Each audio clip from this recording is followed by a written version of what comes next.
خود نمازیں پڑھنا 5 وقت کی پابندی کے ساتھ، تمام واجبات و مستحبات کے ساتھ، کچھ وقت چاہیے.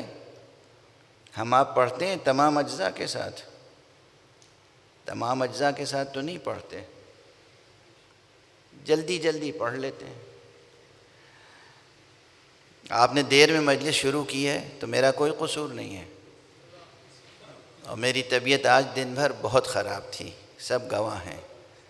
اور جس دن میری طبیعت خراب ہوتی ہے اس دن میں بہت دیر تک مجلس پڑھتا ہوں.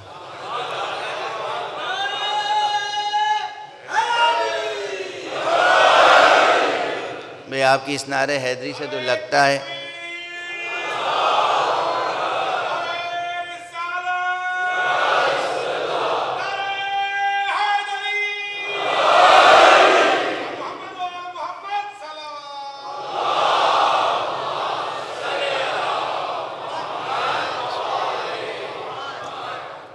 شکریہ. اس آپ کی صلوات سے، پر محبت صلوات سے لگتا ہے کہ سننا چاہتے ہیں. تو اب ایک معصوم کی زندگی دیکھ لیے، آقا کی زندگی. ہم آپ اب سمجھانے کے لیے پورے واجبات و مستحبات کے ساتھ نماز پڑھنے کے معنی کیا ہوتے ہیں سمجھتے ہیں آپ؟ ہم جوانوں کو شوق دلانے کے لیے اور پابند کرنے کے لیے کہتے ہیں کہ بھائی 2 رکعت نماز 2 منٹ میں بھی ہو سکتی ہے، بلکہ اس سے کم میں بھی ہو سکتی ہے. اگر وقت نہیں ہے 1.5 منٹ میں 2 رکعت نماز ہو سکتی ہے. یہ شوق دلانے کے لیے اور پابند کرنے کے لیے. لیکن واقعاً اگر اطمینان سے، سکون سے تمام واجبات اور تمام مستحبات کے ساتھ نماز ادا کی جائے تو یہی 2 رکعت نماز تقریباً کم سے کم 20 منٹ میں ہوتی ہے.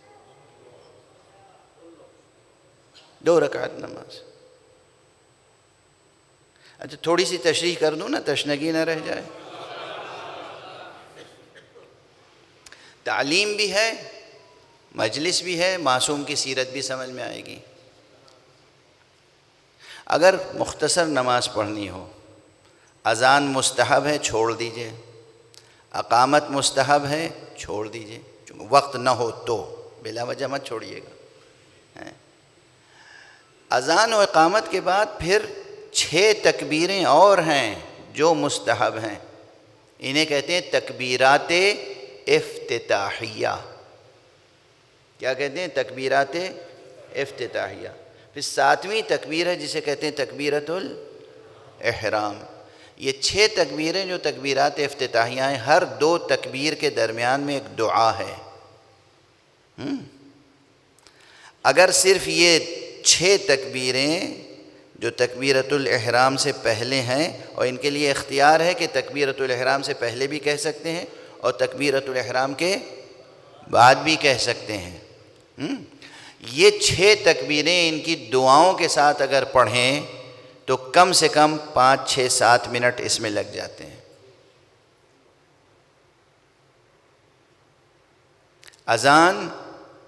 اذان کے بعد دعائے اذان، اذان کے بعد دعائے اذان کے بعد اقامت، اقامت کے بعد تکبیرات افتتاحیہ اور ان کی دعائیں، اور پھر تکبیرۃ الاحرام. اس میں لگ جاتے ہیں 10 منٹ، 8 سے 10 منٹ اس میں لگ جاتے ہیں اگر انسان پورے خضوع و خشوع کے ساتھ تمام دعاؤں کی تلاوت کرے. اب اس کے بعد سورہ پڑھیے، سورہ حمد. ضروری نہیں ہے کہ سورہ حمد کے بعد کوئی معصوم یا کوئی حافظ یا عالم یا قاری یا متقی ہمیشہ انا اعطینہ ہی پڑھے.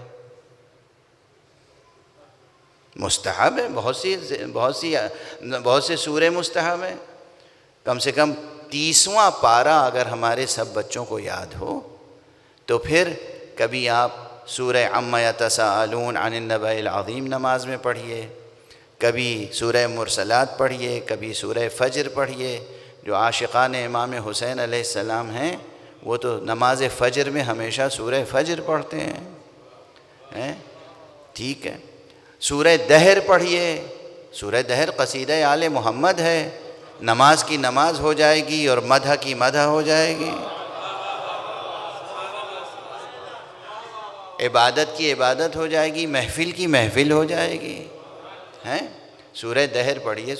تو اب اگر آپ نے سورہ حمد کی تلاوت کی اور سورہ دہر کی تلاوت کی اور اس کے بعد رکوع میں گئے اور رکوع میں جلدی سے صرف آپ نے سبحان اللہ سبحان اللہ سبحان اللہ کہہ کے سر نہیں اٹھایا, تو پھر کتنی تسبیحات مستحب ہیں؟ تسبیحات کے ساتھ اور دعائیں مستحب ہیں. رکوع سے اٹھنے کے بعد دعائیں مستحب ہیں. اس کے بعد پھر سجدے میں دعائیں مستحب ہیں. 2 سجدوں کے درمیان دعا مستحب ہے. اس کے بعد پھر سجدے میں دعائیں مستحب ہیں. پھر کھڑے ہوں, پھر اسی ترتیب سے دوسری رکعت. 2 رکعت نماز کم سے کم ایک عالم و متقی پرہیزگار انسان کی 20 منٹ میں ہوتی ہے. واضح ہے؟ اب جوانوں کو, بچوں کو ہم کہتے ہیں بیٹا آپ 1.5 منٹ میں نماز پڑھ سکتے ہیں, کیونکہ رکوع میں گئے آپ پورا سبحان ربی العظیم و بحمدہ بھی نہ کہیں, آپ کہیں سبحان اللہ سبحان اللہ سبحان اللہ, کھڑے ہو جائیں. سجدے میں آپ 3 بار کہیں سبحان اللہ سبحان اللہ سبحان اللہ, اٹھ جائیں. یا 1 بار کہہ لیں سبحان ربی الاعلی و بحمدہ, 1 بار کہہ لیں سبحان ربی العظیم و بحمدہ. صرف تکبیرۃ الاحرام سے نماز شروع کی, اور آپ نے, بلکہ شریعت اور چھوٹ دیتی ہے, اگر واقعی تمہارے پاس وقت نہیں ہے, سورج ڈوبنے والا ہے اور نماز پڑھ رہے ہو, یا سورج نکلنے والا ہے اور نماز پڑھ رہے ہو, حمد کے بعد سورہ جو ہے وہ بھی چھوڑ دو, حمد پڑھو, رکوع میں چلے جاؤ. یہ شریعت سہلہ ہے, شریعت سمحہ ہے. یہ دین خدائے غفور و رحیم و کریم کا دین ہے. یہ شریعت رحمت ہے سر بسر. وقت نہیں ہے تب بھی تمہیں کوئی نہ کوئی حظ و حصہ عبادت کا مل جائے گا, اور وقت ہے تو ظاہر ہے حسب ظرف زمان, حسب ظرف مکان, حسب ظرف وجود تمہیں اللہ کے ذکر سے حظ وافر عطا ہوگا.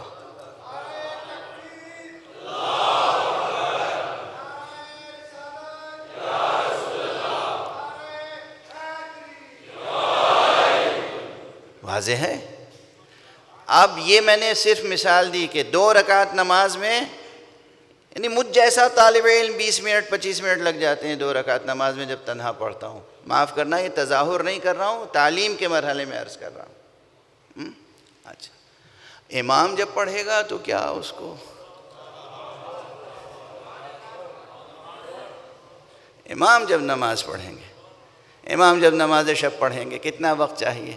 بظاہر امام پورے 8 رکعت تہجد, 2 رکعت شفع, 1 رکعت وتر, پھر جناب والا 2 رکعت نافلہ صبح, 2 رکعت فریضہ صبح, پورے شان و شکوہ کے ساتھ. کوئی عام انسان تو نہیں پڑھ رہا ہے نا, خدا کی معرفت رکھنے والا, خدا سے محو گفتگو ہے, اس کی نماز کی شان کیا ہوگی؟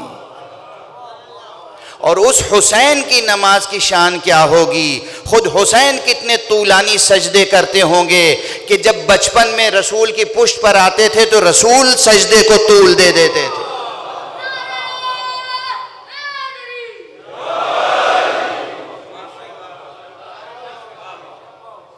جس حسین کے خاطر سے رسول سجدے کو طول دے دیں, جماعت میں, تنہائی میں نہیں.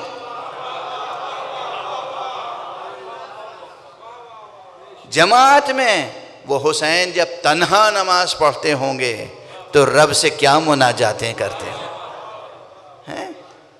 تو ایک نماز میں کتنا وقت چاہیے؟ تو اسی شان سے نماز ظہر, اور صرف 4 رکعت تو معصوم نہیں پڑھتے تھے. 4 رکعت نماز ظہر سے پہلے 8 رکعت نافلہ ظہر ہے. پھر نماز عصر سے پہلے 8 رکعت نافلہ عصر ہے, اس کے بعد 4 رکعت نماز عصر ہے.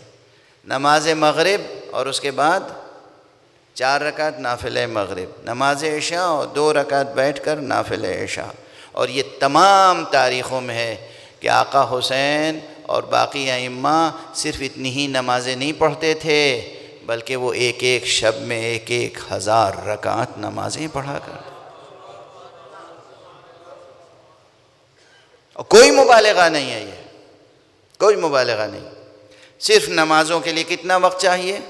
اگر ہم میں سے کوئی ایسی نمازیں پڑھے تو دنیا کا ہر کام چھوڑ کے ہر ایک سے بس یہی عذر کرے گا، بھئی میں نماز پڑھ رہا تھا، معاف کیجئے کام نہیں کر سکا، میں نماز پڑھ رہا تھا آفس نہیں آ سکا، میں نماز پڑھ رہا تھا وعدہ پورا نہیں کر سکا، میں نماز پڑھ رہا تھا یہ نہیں کر سکا، میں نماز پڑھ رہا تھا وہ نہیں کر سکا۔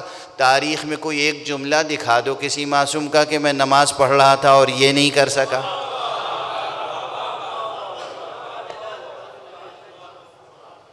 معصوم کی نماز کسی کار خیر میں رکاوٹ نہیں بنتی، کوئی زکوٰۃ بھی مانگے تو نماز کی حالت ہی میں دے دے۔